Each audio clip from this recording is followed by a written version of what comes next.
రాష్ట్రంలో పెట్టుబడులు తీసుకురావడానికి పడుతున్న తపన అభినందనీయం, వర్ణనాతీతం అని చెప్పి కూడా నేను తెలియజేస్తున్నా.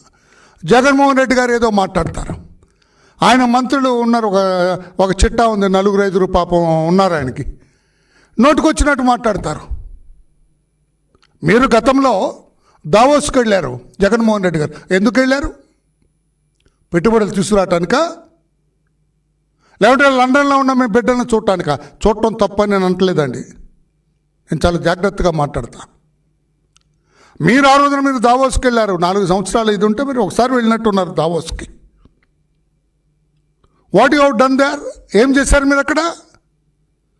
చలిగా ఉందని రూమ్లో కూర్చొని పాస్తా తింటూ కూర్చున్నారు. పాస్తా ఆయనకు చాలా ఇష్టం అంట, జగన్మోహన్ రెడ్డి గారికి పాస్తా. అక్కడ విరివిగా దొరుకుతుంది.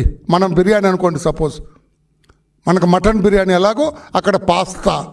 రూమ్లో పాస్తా తినుకుంటూ కూర్చుని వాడటండినా ఆ పెట్టుబడులు జరిగే ఆ ప్రాంగణానికి